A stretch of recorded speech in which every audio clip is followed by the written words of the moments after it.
വേനൽ കനക്കുമ്പോൾ ജലജന്യ രോഗങ്ങളായ വയറിളക്കം, മഞ്ഞപ്പിത്തം എന്നിവ പടർന്നു പിടിക്കാൻ സാധ്യതയുള്ളതിനാൽ ജനങ്ങൾ അതീവ ജാഗ്രത പാലിക്കണമെന്ന് ആരോഗ്യവകുപ്പിന്റെ മുന്നറിയിപ്പുണ്ട്. റിപ്പോർട്ട് കാണാം. പുറത്തുനിന്ന് ശീതളപാനീയങ്ങളും ഭക്ഷണവും കഴിക്കുമ്പോൾ കൂടുതൽ ശ്രദ്ധിക്കണം. വയറിളക്ക രോഗങ്ങൾ, ഹെപ്പറ്റൈറ്റിസ് എ എന്നിവ സാധാരണയായി കാണപ്പെടുന്ന ജലജന്യ രോഗങ്ങളാണ്. മലിനമായ കുടിവെള്ളത്തിന്റെ ഉപയോഗം, പച്ചവെള്ളം കുടിക്കുന്ന ശീലം, പുറമേ നിന്നുള്ള ഭക്ഷണത്തിന്റെയും ശീതളപാനീയങ്ങളുടെയും ഉപയോഗം, ശീതളപാനീയങ്ങളും മറ്റും വ്യാവസായികാടിസ്ഥാനത്തിൽ നിർമ്മിക്കുന്ന ഐസിന്റെ ഉപയോഗം, ശുചിത്വക്കുറവ് എന്നീ കാരണങ്ങളാണ് ജലജന്യ രോഗങ്ങൾക്ക് കാരണമായിട്ടുള്ളത്.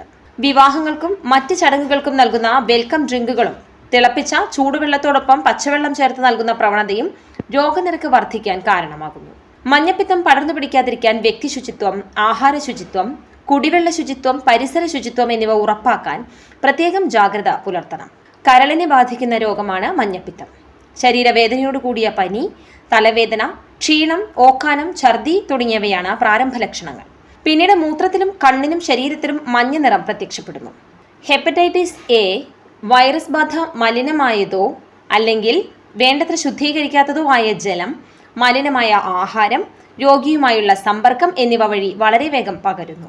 രോഗബാധിതനായ ഒരാൾ കുടുംബാംഗങ്ങൾക്ക് ഭക്ഷണം തയ്യാറാക്കുമ്പോഴും ആഹാരം പങ്കിട്ട് കഴിക്കുമ്പോഴും സമ്പർക്കം പുലർത്തുമ്പോഴും ഈ രോഗം മറ്റുള്ളവരിലേക്കും പകരുന്നു. രോഗിയെ ശുശ്രൂഷിക്കുന്നവർ കൈകൾ സോപ്പ് ഉപയോഗിച്ച് വൃത്തിയായി കഴുകണം. മലിനമായ കൈകളിലൂടെയും മറ്റും രോഗാണുക്കൾ വെള്ളത്തിലും ഭക്ഷണത്തിലും കലരുന്നത് വഴി രോഗം പകരുന്നു. പ്രതിരോധ മാർഗങ്ങൾ: തിളപ്പിച്ചാറിയ വെള്ളം മാത്രം കുടിക്കാൻ ഉപയോഗിക്കുക. തിളപ്പിച്ചതും തിളപ്പിക്കാത്തതുമായ വെള്ളം കൂട്ടിക്കലർത്തി ഉപയോഗിക്കരുത്. പുറത്തു പോകുമ്പോൾ എപ്പോഴും തിളപ്പിച്ചാറിയ വെള്ളം കരുതുക.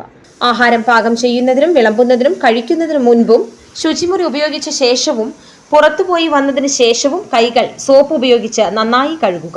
കിണറിന് ചുറ്റുമുള്ള പരിസരങ്ങളിൽ വൃത്തിഹീനമായ രീതിയിൽ വെള്ളം കെട്ടിക്കിടക്കാതെയും കിണറിലെ വെള്ളം മലിനമാകാതെയും സൂക്ഷിക്കുക. കൃത്യമായ ഇടവേളകളിൽ ആരോഗ്യ പ്രവർത്തകരുടെ നിർദ്ദേശമനുസരിച്ച് കിണർ വെള്ളം ക്ലോറിനേറ്റ് ചെയ്യുക. മഞ്ഞപ്പിത്ത ബാധിത പ്രദേശങ്ങളിൽ ശുദ്ധജല സ്രോതസ്സുകൾ സൂപ്പർ ക്ലോറിനേറ്റ് ചെയ്യണം.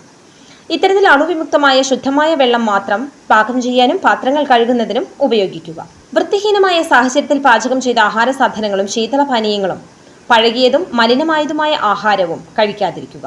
പഴവർഗ്ഗങ്ങളും പച്ചക്കറികളും നല്ലവണ്ണം കഴുകിയതിനു ശേഷം മാത്രം ഉപയോഗിക്കുക. ആഹാര സാധനങ്ങളും കുടിവെള്ളവും എപ്പോഴും അടച്ചു സൂക്ഷിക്കുക. തുറസായ സ്ഥലത്ത് മലമൂത്ര വിസർജനം ചെയ്യാതിരിക്കുക. കുഞ്ഞുങ്ങളുടെ വിസർജ്യങ്ങൾ സുരക്ഷിതമായി ശുചിമുറിയിലൂടെ മാത്രം നീക്കം ചെയ്യുക.